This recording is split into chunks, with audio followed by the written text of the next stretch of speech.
जावा में wrapper class का क्या इंपॉर्टेंस है और क्यों यूज़ होते हैं वो हम सीखने के लिए जा रहे हैं। तो मेरे पास यहाँ पे एक स्ट्रिंग है जिसकी वैल्यू मैंने 30 की है और एक स्ट्रिंग है p जिसकी वैल्यू मैंने 20 कर दी है। अगर हम s प्लस p करेंगे तो आउटपुट आएगा 20 30 एंड नॉट 50, क्योंकि यहाँ पे वो कॉन्केटिनेशन कर रहा है, वो यहाँ पे एडिशन नहीं कर रहा है। बिकॉज जावा यहाँ पे 30 को या 20 को ऐसे स्ट्रिंग कंसिडर कर रहा है, तो उसके लिए 3 0 नहीं है, इसके लिए एक अलग से कैरेक्टर है 3 एंड 0। तो अगर आप इसको सम करना चाहते हो तो सबसे पहले स्ट्रिंग इज द क्लास, उसको आपको किस में कन्वर्ट करना पड़ेगा, basic data type, that is integer, float और डबल, एनीथिंग।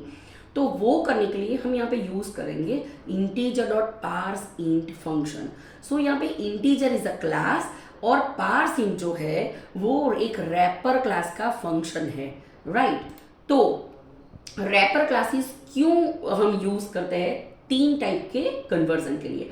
जो पहला कन्वर्जन है वो बेसिक डेटा टाइप को क्लास में कन्वर्ट करता है, जैसे कि integer dot to binary string, इसके अंदर हम क्या पास कर रहे हैं, 10 number, 10 is a basic data integer, और उसको हम कन्वर्ट कर रहे हैं स्ट्रिंग के अंदर।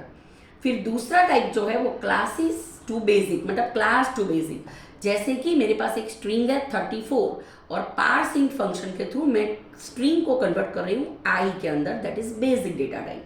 और अगर क्लास टू क्लास करना है, जैसे कि वैल्यू ऑफ फंक्शन है, तो मैं 10 पास कर रही हूँ, 10 इज अ स्ट्रिंग, मतलब वो क्लास है, और वैल्यू ऑफ फंक्शन मुझे क्या रिटर्न कर रहा है, एक इंटीजर ऑब्जेक्ट, मतलब क्लास ही रिटर्न कर रहा है।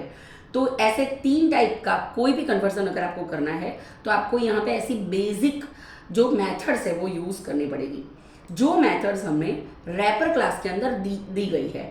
Basically wrapper class are available in java.lang package, और जितनी भी डेटा टाइप्स है उसके सामने उतने ही रैपर क्लासेस दिए गए हैं।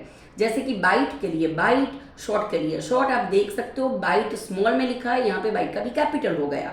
जैसे यहाँ पे इंट लिखा है तो यहाँ पे इंटीजर वो कैपिटल हो गया और फुल नेम हो गया। तो जितनी भी डेटा टाइप है उतने रैपर क्लासेस अवेलेबल है, और हर एक रैपर क्लासेस के अंदर 2 टाइप के फंक्शंस दिए गए हैं, जैसे static function and instance function.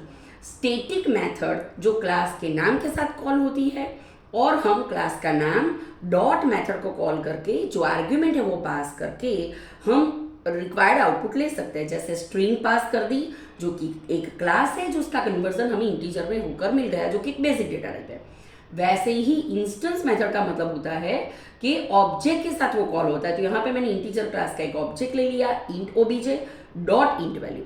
अगर आपको स्टैटिक मेथड और इंस्टेंस मेथड के बारे में डीप में सीखना है तो आप ध्वनि कंप्यूटर का स्टैटिक मेथड और इंस्टेंस मेथड का वीडियो भी देख सकते हो। सो ऐसे ज़्यादा वीडियोस देखने के लिए या ज़्यादा सीखने के लिए you can go to my channel Dhwani Computer Classes, and you can join classes for more logical power and for more understanding. Thank you.